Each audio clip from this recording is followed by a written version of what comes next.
Alors aujourd'hui, on va apprendre à comment dresser un tableau de signes graphiquement.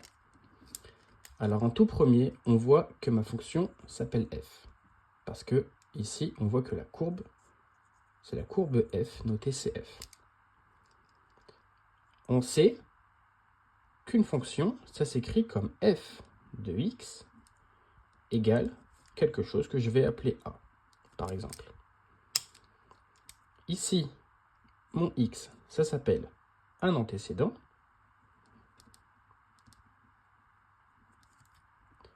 Et mon A, ça s'appelle une image. Du coup, sur mon plan, tous mes X, c'est-à-dire tous mes antécédents, vont être sur cet axe-là, c'est-à-dire en ligne sur les abscisses. Donc je vais le noter. Voilà, tous mes X. Et ici, en colonne, c'est-à-dire sur les ordonnées, je vais avoir toutes mes images, c'est-à-dire tous mes f de x. Voilà. Donc par exemple, ici, en f de moins 6, je sais que ma fonction vaut 4.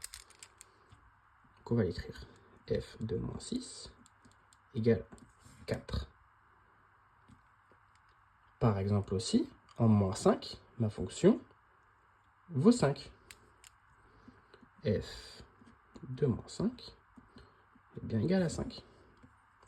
Mais aussi dans les positifs, on sait que par exemple f de 1, il est sur cette ligne-là, c'est-à-dire qu'il vaut 0. Donc f de 1 vaut bien 0. Et pour finir, on peut dire que par exemple f de 6 est égal à 4.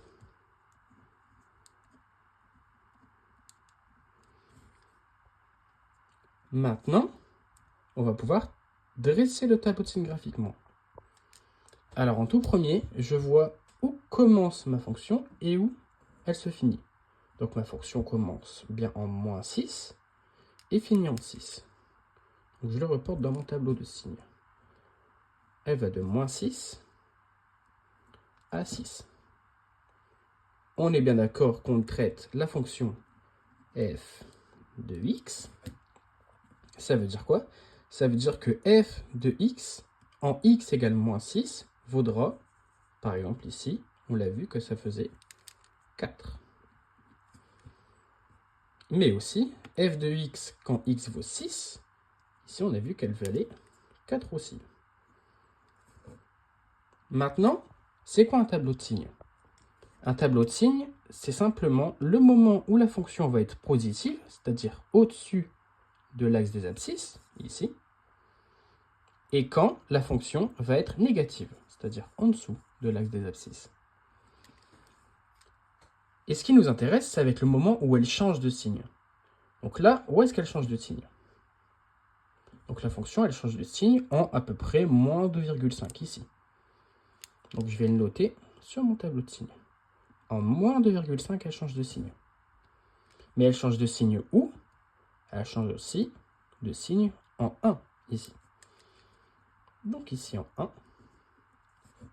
elle change de signe. Du coup, on sait que f de moins 2,5, ici, f de moins 2,5, il vaut combien? Vu qu'il est sur la ligne, et alors il vaut 0. Mais aussi, f de 1, comme on l'a vu tout à l'heure ici, vaut également 0. Maintenant, à quel moment est-ce qu'elle est positive, c'est-à-dire au-dessus, ou à quel moment est-ce qu'elle est négative?